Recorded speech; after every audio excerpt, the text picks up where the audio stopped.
In this episode of the Smart Community Podcast, I had a brilliant conversation with Chris Rowlands, the City Innovation Officer at the City of Greater Bendigo in Victoria. Now, Chris and I are good Smart Regions friends from way back. In this episode, we both refer to being in Adelaide a few times, as we were both at the Economic Development Forum conference in October in 2019. This month on the podcast, I'm focusing on the future with Future Thinkers February. So I'm bringing you a range of interviews with people that are thinking about what could be different in the future, which is something we talk about quite a lot in most of the episodes, but this is a particular theme for this series of episodes. In this episode, Chris and I discuss his background in town planning and why he is so passionate about making livable regions and communities. We talk about why smart city standards are so powerful as principles that can be applied to communities of any size, and as a great platform to start the conversation with communities about what they want their city or town to be in the future. Chris also covers the importance of having many people involved in the conversation, and especially getting children and school students at the table, because it's their future that we're planning. Chris then tells us about the projects he's been working on at Bendigo, including the Clever Weather IoT project, which is in collaboration with La Trobe University. He also shares a great story about how transparent conversations help the City of Bendigo's garbage truck IoT project get buy-in from the garbage truck drivers themselves, who are now big advocates for the project. We finish our chat discussing the advantages and opportunities for Bendigo being in the Goldilocks zone for collaboration and the emerging trend of focusing on the boring foundational pieces and the smart city standards in order to enable the tech trends. As always, we hope you enjoy listening to this episode as much as we enjoyed making it. Welcome to the smart community, smart regions, smart towns, and smart cities. It's where we live, work, and play. With smart communities, the future starts today. Big data, smart mobility, emerging trends galore. The Smart Community Podcast is what you're looking for. Hello, Chris. How are you today? Hi, Zoe. Really good. How are you? I am fabulous. I'm excited to have this conversation, really. Me too. Looking forward to it. Well, let's jump straight in. And can you tell us about your background and what you're passionate about? Yeah, so my background's in town planning. I'm currently employed as the Innovation Officer with the City of Greater Bendigo down in Victoria. And yeah, really passionate about making sure our regional communities are in the discussion about smart communities and smart cities. And yeah, really excited to talk to you today about that and the focus on regional areas. Excellent. So what sparked your interest in this smart region space? So as I said, I've got a background in town planning, so and have always grown up in a rural or regional area. So I've continually had this interest in, I guess, making sure that our rural and regional towns are the best they can be, and that they continue to be really good and really livable into the future as well. So that's really what sparked my interest in this. Is there was no one particular event. It was just sort of seeing this movement evolve and thinking, yep, this is a really important piece at the moment for our regional cities to be involved in. So I was lucky enough to be able to do that through my job here in Bendigo. Awesome. What are some of the things that we need to consider, when we're talking smart cities? What are some of the different things that we need to consider when we're talking about smart communities and smart regions? I think we should be talking about it all anyway, but you have to keep the community and the citizens and the people that make up these towns at the centre all the time. And it's said all the time, but it's genuinely not done everywhere that well yet. We're seeing some fantastic stuff happen, but that the community at the centre is so much more important in regional community because everyone knows everyone, and there's a certain reliance that goes onto each other, and that comes into effect during emergencies, during day-to-day life. Everyone trying to make the place they live a lot better. There's a lot less I guess scale of anonymous people around the city that you don't necessarily know that well in a regional town. So it's really important that you're always having those conversations with people and keeping them in mind and really doing it together. And I guess keeping everyone in the loop about the future of the city.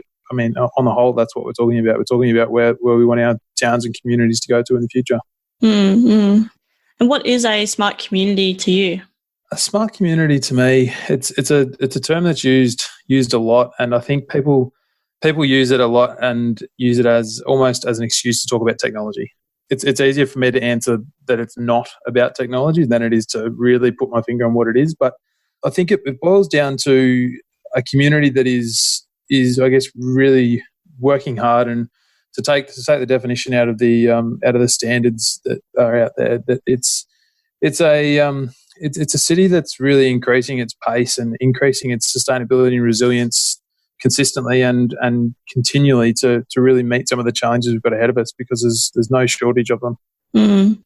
I think it's really interesting. I heard you speak about when we were both in Adelaide, and that was really, really great. And I just think like what you were able to bring to that was that kind of practical but people-focused agenda, and that really, I do think, as you said, that in regional areas we have to keep that front of mind.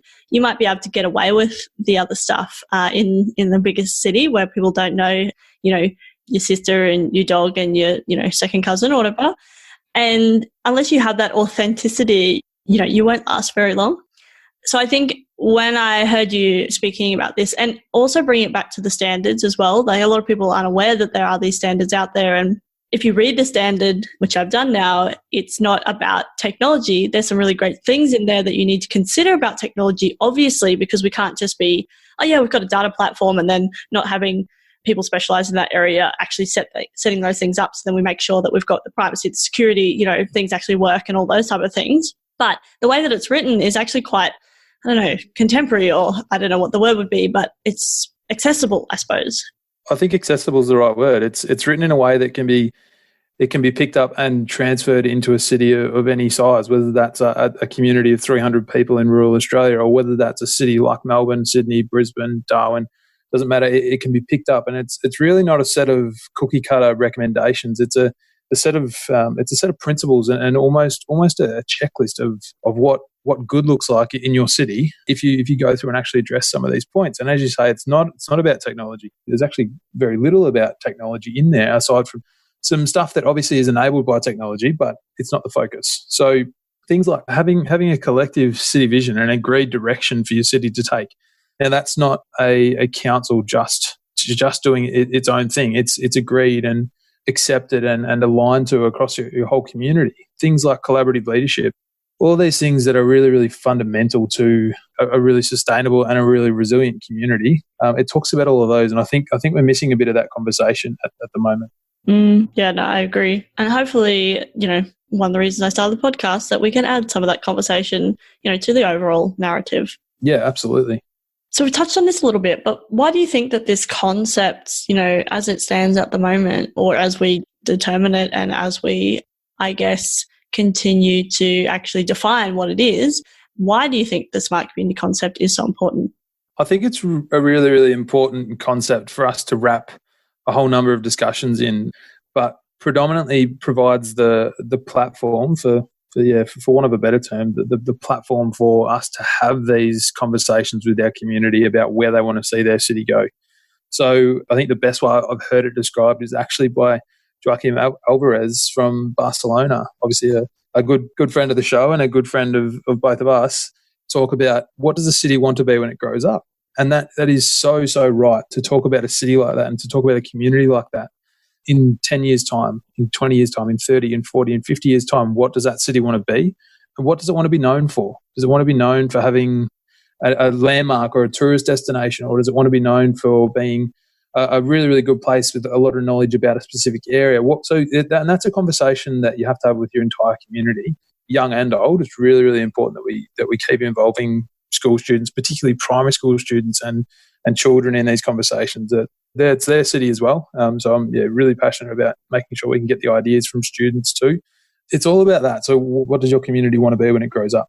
Now, inevitably, that is going to involve some technology. It's going to involve responding to some of the big challenges that we're facing today around climate change. It's going to involve navigating this new economy where we'll have multiple careers and even more jobs. So it's a big changing beast of a thing, but it's really, really important we're having that conversation together with our communities. And I think that's a lot easier done in some of our rural and regional cities than it is perhaps in a Melbourne or a Sydney. Yeah, what I find when I go to regional Australia, and obviously I live in regional Australia, but when I go to conferences in kind of smaller centres, that I have these rich, deep conversations with real people. And not to say that real people don't live in the cities, that's fine. I have great conversations in the city as well. But I feel like I can kind of pick anybody and have a really deep, real conversation, whether they work for a large corporate or whether they work for a bank or whether they, are the local, even the mayor, or whether they're a community, leader.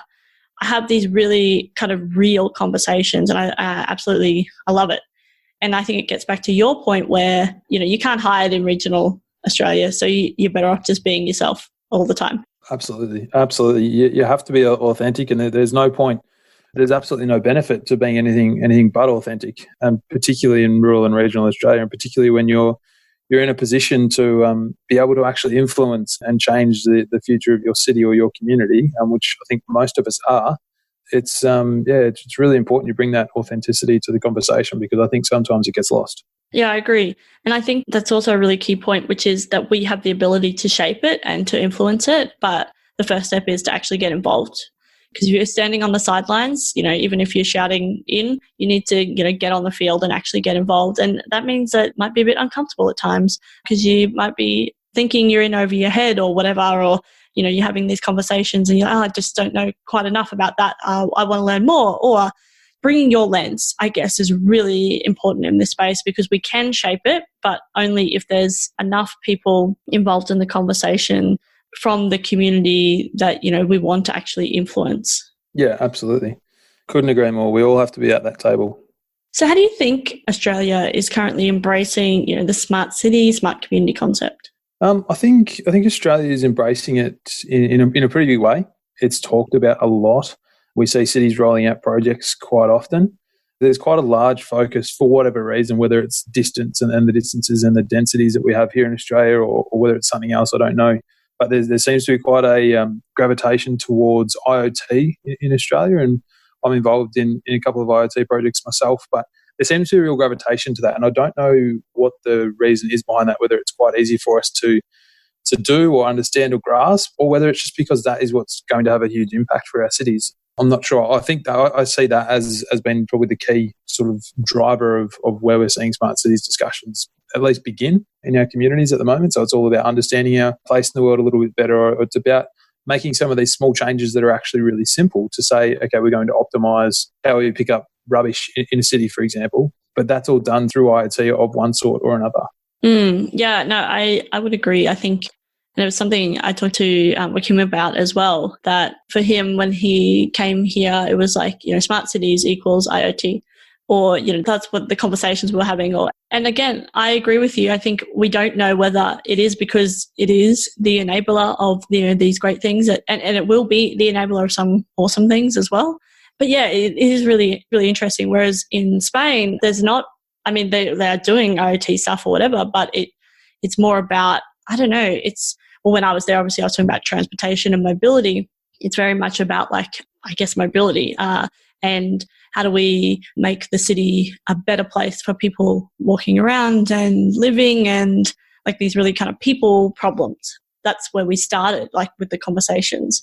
Yeah, so it's just kind of a different approach. Yeah, and I think we'll get there, because it's one thing to actually build an IoT network and build the things that then hook into that IoT network, but it's a completely different thing to actually apply that IoT network to a genuine problem that you just spoke about in terms of mobility, or just to actually then work with the community to say, okay, we've got the ability to measure and understand our city a lot better. A, what are you curious about in your city? Or B, what's a real pain point for your city? So in Bendigo here, it was heat. And so that led to quite a cool project with La Trobe University and trying to map microclimates across the city here in Bendigo with some temperature sensors across the city. So it's really about saying, yeah, it's good to build an IoT network, but then what you apply that to is infinitely more important than just building the network itself. Yes, no, I think that's absolutely right. And you hit the nail on the head there, because I feel like it seems like the smart city part of it is actually the building of the network or the whatever, but it's not. That's the tool or the enabler. And yes, we need those things. And sometimes maybe it's easier to get those across the line because it's something, we can see, it's tangible. But it's actually the smart community piece is that enabler. We've got this tool. What problems are there that could be assisted by this tool? Yep, absolutely. Yeah, if we don't involve the community in that discussion and we don't actually focus on those real problems or those real pain points and projects to create some sort of real value for the community, then we are totally losing our way if we don't do that. Yeah, it's a really interesting project. And obviously, I've heard you talk about it a bit, and I'm just thinking about heat at the moment. I was just telling you that I had to put my computer in the fridge because it was wearing away and I couldn't record properly my interview this morning, and now I've got ice pack sitting under it. So I would really enjoy seeing what the heat is doing in Toowoomba, and obviously, that the insights that you can gain from Bendigo. And I know that when we were in Adelaide as well, I was talking to some of the smaller councils there, and they're doing a similar thing. I think they're quite envious of where you guys are with your network and keen to learn from you and all that kind of stuff as well. But they've got the thinking there already about heat mapping and then linking that to where they invest in their street trees because, they have a program of street trees. And before they didn't have data, you could kind of guess of, where they needed more street trees or whatever, or what type or what kinds or whatever, and based on people's experience. But now they have the experience of the street tree experts, as well as now they've got data to back it up, or data that might say, oh, actually, we didn't realize that this part of the city is actually a hotbed, and what can we do about that? Maybe we do need to change the way it looks and incorporate more greenery or whatever the case may be. So, yeah, it was really interesting. Yeah, and I think you just touched on a really important point there, is that it's not just all about the data, and the data is not going to solve everything. It's the understanding the insights that comes from that data after you've analysed it, and really combining that with the other experts and the anecdotal evidence that we've got to really then be able to make the best decisions for our cities. We've all obviously got limited budgets and limited time to invest across different areas of our city, and obviously then a lot of competing interests as well. The only way we make those decisions really effectively is to understand the city really, really well, and that's what we're trying to do here in Bendigo with our IoT network. No, that's awesome. I do talk a lot about like the numbers and the stories being, both being important, the qualitative and quantitative. I use numbers and stories because I can never say qualitative and quantitative properly. But the point that you just made was actually it's numbers, stories, and expertise. It needs to be that three-prong. Yep, completely. Okay, well, tell us about some of the other projects and things that you're currently working on. So I guess I'll give everyone a quick rundown on the IoT project, because that's one that has been going for a little while here now. So we ran into each other. This is Simon Edgerton and I from La Trobe University. He's the Deputy Head of Computer Science and IT at La Trobe here in Bendigo, based in Bendigo. Ran into each other not long after he actually came to Bendigo. So we ran into each other and found out pretty quickly we had a mutual interest in smart cities, smart communities. What does this mean? And then in particular IoT, to understand our place. So we said, okay, well, how could we possibly work together on this? And sort of one conversation led into another and led into another. And then we started saying, okay, well, perhaps, at the time I was doing a lot of transport planning and we didn't have great data on transport. So I said, okay, well, what's the solution for us? How do we actually understand the city a lot better, whether it's transport or whether it's something else? How do we understand the city a lot better? And he was talking about IoT at the same time I was starting to explore it. And we said, all right, let's give this a go. He has the technology. I'm hopeless with it, but I knew how to apply it. I knew where in the city and what was important for us in terms of focusing on it and what we needed to understand better. So we went through a process over the last, 2 years, really, coming up on 2 years to A, build out the network, B, map it, and then C, actually put our first use case out there on the network in a big way, and that was looking at weather. So one of the cool things about the project has been that we've, in terms of just seeing how far we could go with the expertise in our own community. So that's meant the sensors have been built and constructed in Bendigo by La Trobe University, in particular Simon up there in their Technology Innovation Lab. We've used council assets to map the network. So we used our garbage trucks, our fleet of garbage trucks, to actually go around and map the network to understand coverage and where we perhaps needed another gateway or where we could deploy sensors early on in the piece when we didn't have that greater coverage. And some of our own infrastructure, so some of our own buildings to actually put these gateways up on to make sure we could cover certain areas. So it was a really, from the outset, we had some principles about it being really community driven and not necessarily bringing in people that we didn't need to, bring in help when we need it, but let's keep this as open and accessible to the community as possible for a couple of reasons. One, can people sort of further their own interests in terms of their own curiosities about IoT and their own skills in technology, because that's always a really good thing. But also then, how do we help people understand technology and understand what's possible with this work by allowing them to access the network really easily or be involved even if they don't know anything about technology. So we use the Clever Weather project as a good example of that to say, okay, well, we've all got an interest in heat, in weather and heat waves and the impact that has across our city. So we put a call out for people to actually come and adopt a weather sensor and have that into their backyard as a bit of a citizen science project. And we had 350 odd submissions really, really quickly into that. So we had the community buy-in, I think mainly because we were touching on a topic that was so important to people, which again demonstrates the importance of, choosing problems and focuses for your projects that are actually really valuable and real problems for the community. So heat's obviously a huge health issue, and in particular when it's 20 and 30 degrees for multiple nights in a row.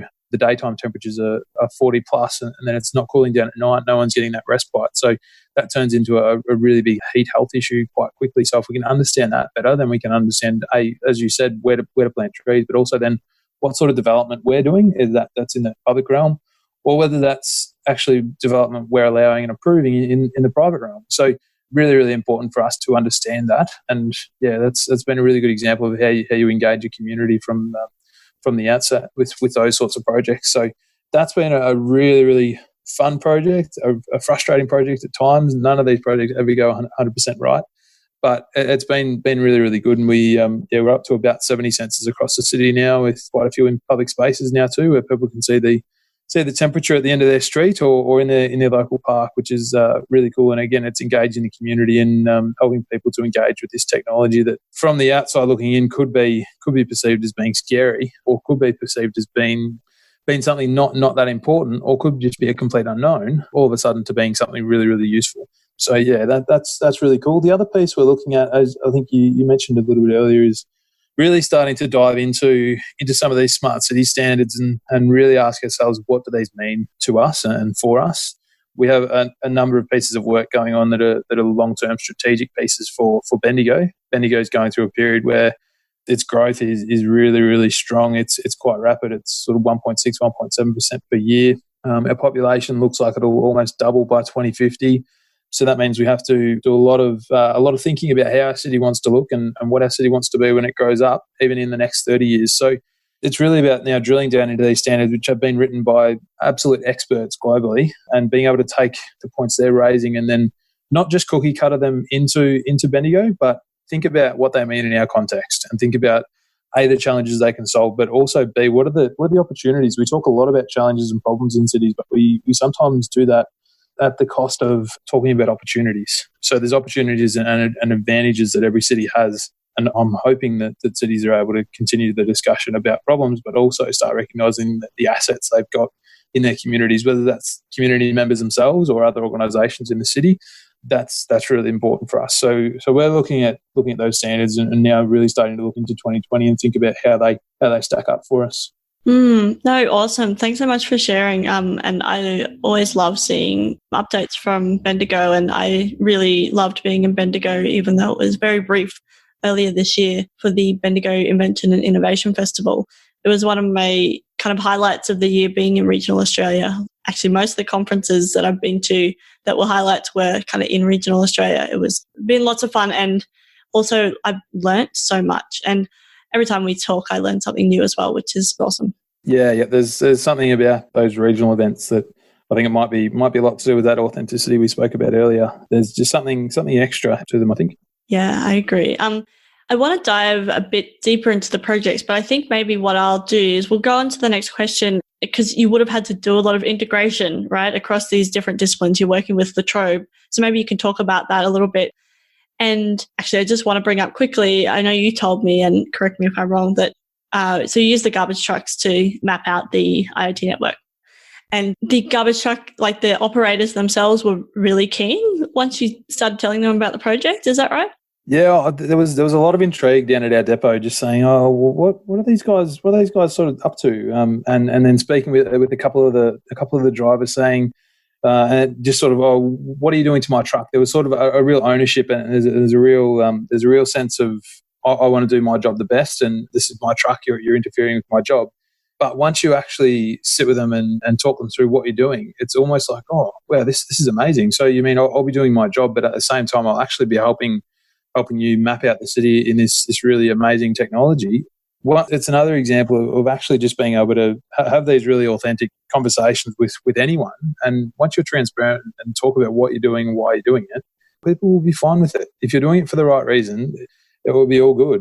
Once I understood that, there was a real drive and there was a real interest. So anytime I'm down at the depot now, people are sort of saying, "Oh, can you show me the map? What are we up to?" Yeah, that sort of thing. Like they just couldn't be more helpful and couldn't be more interested in it, which is just it's awesome. And again, really demonstrates, I guess, the potential not only of the technology itself in what it's meant to do, but also then the potential of the technology to facilitate these conversations about the future of our city and what we can do with it to improve our communities. So it's a real, really, really good facilitator of some of those conversations. Yeah, I love that. I love that, that, I guess, take on it, that we, like, because we talk a lot about technology being an enabler, but actually it can also be a facilitator of conversations, because we're all at the same level when you, like, I think technology can, if used correctly and if, we are involved in shaping it, can actually level the playing field of some of this kind of hierarchy and historical things and all these kind of things, big corporate, small business, all this kind of stuff. Technology can be used as a real leveler, and which is awesome. Like, we all are using it, no matter what level you're at. We're using certain tools and things and whatever. And I just think it's such a great way to put it as well, the facilitator of conversation. Yeah, one of my favorite things and favorite conversations to start with people is actually just asking them what, like, in their line of work or in their city or in their street, just asking them what they're really, really curious about. If you could understand one thing really well in your city, what would it be? And the answers you get are so broad, and then you start to talk through and almost sort of play out this scenario where that was possible and what that would let them do in their day-to-day work, whether that was someone within government or whether that's someone just on the street, and how that would potentially impact their day-to-day life. It's always a great conversation, and as you say, it really levels the playing field completely and takes away all these barriers and actually lets you almost just play out some of these crazy ideas that people have in their day-to-day job over 5, 10, 15 years, thinking, geez, wouldn't it be cool if we could understand this? If only I could do that, then that would let me do A, B, and C. So those conversations are always my favourites, and you couldn't do that without having the possibility and the potential that technology brings to it. No, that's awesome. Okay, let's talk a little bit about integration. We've got a couple of questions left. So rapid fire if you want, or just dive deep, whatever. We've got time, as long as you've got time. So how do you think we could better integrate across different disciplines, governments, academia, industries? How can we do that better? Just give something a go, I think, would be my overarching comment there. Is Australia is actually quite notorious for really, really poor collaboration between industry, government and academia. And that's something that we've had a bit of a focus on in Bendigo with a few other projects that we can talk about another time. But understanding that in your city you potentially have either access to a university or you have access to research institutes and universities that are interested in your place. They don't necessarily need to be based where you are, but they will have an interest in some way to where you live. Getting them to work with industry and with government was one of the really, really great things. And it would have been completely impossible to do what we've done here in Bendigo without La Trobe University and the partnership and the connection there, that we both bounce off each other and both make this happen. And the only way we did that was through our organisation and through La Trobe both saying, yes, let's work together on this and let's give it a go and see where we end up. So it's about putting the right measures in place to obviously minimise all the risks that may be associated, whether they're perceived or actual, minimising all those risks, and then having a really clear agreement up front saying this is what our roles are and this is what we're going to do. We want to get to here, and setting some of those high-level principles at the outset, I think, are really important as well. But it's all about not being scared to try something different. Business as usual is not going to get us where we need to be. It's not going to help solve some of the challenges or grasp some of the opportunities that are ahead of us for our cities. And I think collaboration and that integration, as you say, is so important for us in that whole space. So I think we can get a lot better with just starting those conversations and giving something a go. It doesn't have to be a huge project. It can be something really small. Mm-hmm. No, that's awesome. And I think in Bendigo, you guys are quite good at this, right? Yeah, I think we are. I like to say that Bendigo is in the Goldilocks zone for collaboration, where we're not too big, we're not too small, so we know each other quite well. But we're also not too close to our major capital city, which is Melbourne. But we're not too far away either. So it's accessible to us, but it also doesn't dilute our identity and our, I guess, attachment to Bendigo as well. So I think we're really just in that sweet spot for collaboration and for these sorts of projects to work really well. That's not to say we can't improve. We absolutely can. But it does come with a certain advantage being in a city like Bendigo where you are nice and close to one another and for the most part you all live and work in the one city. So we've all got a vested interest to make the place better. Mm-hmm. Yeah, I definitely have like a love affair with Bendigo. I've only been there once, but I feel like I've been there many times. So yeah, it's a great place. I studied here and then moved back home for a couple of years, but found my way back here very quickly. Mm-hmm. Just on that, we can always improve is something that I picked up on my Churchill Fellowship a lot. I went to Amsterdam, which, most people would say, has got transport down pat, with active transport and all those things. But when you talk to them, they're always looking at ways to improve. And they also have then the second order problems of kind of advanced transport planning problems, which are now we have bicycle congestion and storage of bicycle issues. So then there's always, it's never, you don't solve these things and then go, cool, we've done that, great. It's always continuing, which, some people might go, oh God, here we go again. But I think it's the challenge that comes with being, alive in general, but, particularly with local governments, I think there's always a new challenge around the corner. Oh, there is absolutely. And if you think you've raised a really important point and one that I'm really passionate about, I think some people think that at some point you are going to tick the last box and automatically reach this destination of a smart city, whatever that might be. That's not going to happen. It's never going to happen. It's more of a discussion and a concept about a mindset of continuous improvement and I guess using the best of what's out there to create the best community you can. It's all about the mindset. And you're hitting the nail on the head there, where you talk about this need for continuous improvement and not stopping until you make everything perfect. Because as you say, we'll never get there. But it's always looking for ways to just change. It might be really small things to improve someone's quality of life or someone's experience of that place. No, absolutely. And yeah, I agree. And I guess it's something that is when we stop talking about smart city as being a thing and we start talking about it as a framework and a mindset, then I think we can have richer and deeper conversations. Yeah, I think so too. I totally agree. And I think that's why I'm so big on, I guess, pointing out that those standards are there and they're there to be used. And I think as I might have mentioned in the presentation that I gave in Adelaide that you're at, that I really think if we picked up those standards together, we would cut 5 or 10 years off this conversation. We've got all the points we need to really focus on in those standards, and then you can take them and contextualize them to your place in the world. Yeah, we would save ourselves a lot of time and a lot of conversations that perhaps are unnecessary ones. So what are the emerging trends that people aren't talking about enough? Emerging trends.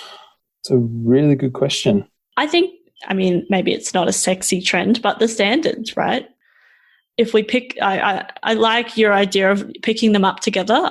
I can visualize us kind of getting around them and picking them up together and then being able to have a more useful conversation that will move us forward, I suppose, or starting with a baseline or, just kind of having that framework that we can work on together.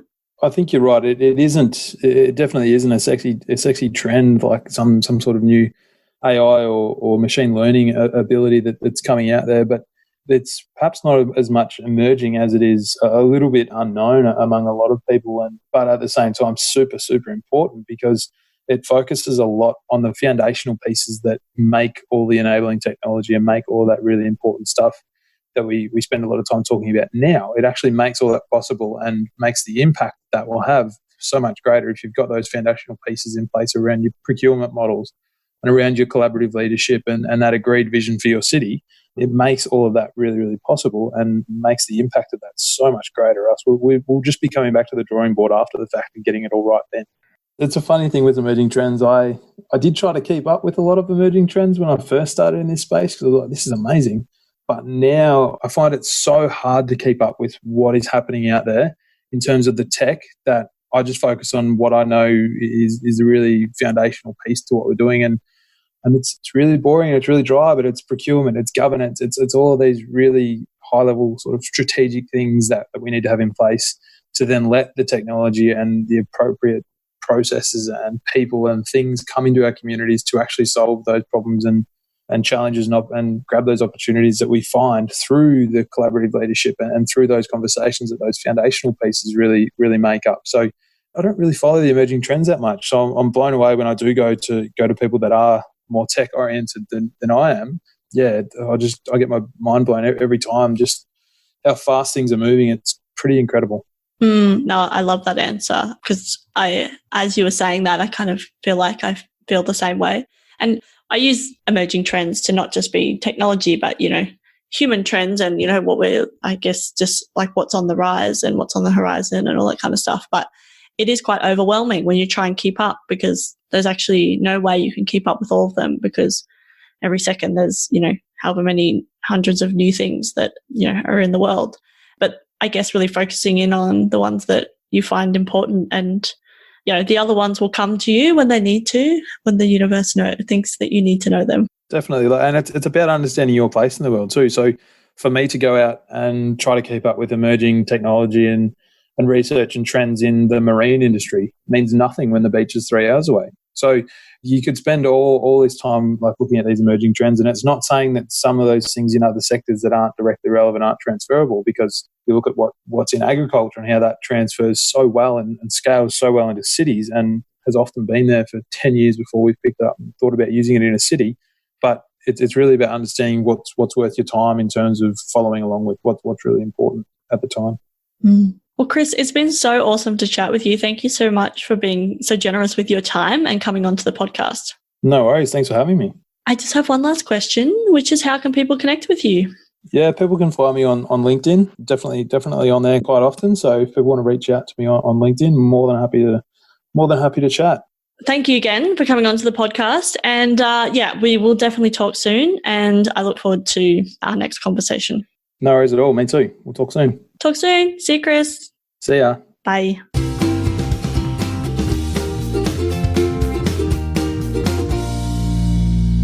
Are you looking for an engaging speaker, MC, or facilitator for your next big event?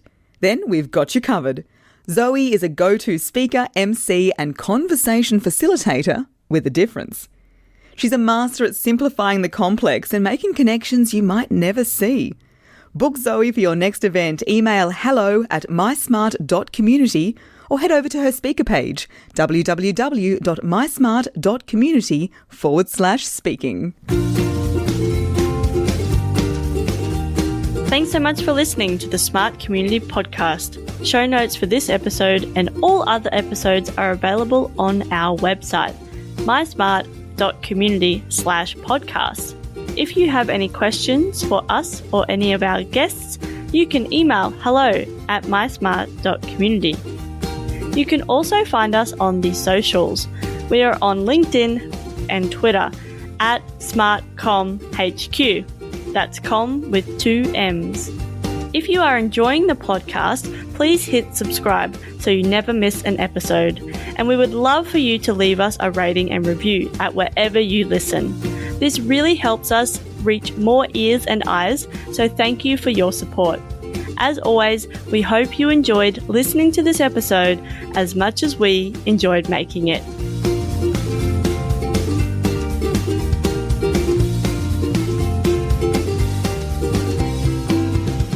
The Smart Community Podcast is what you're looking for.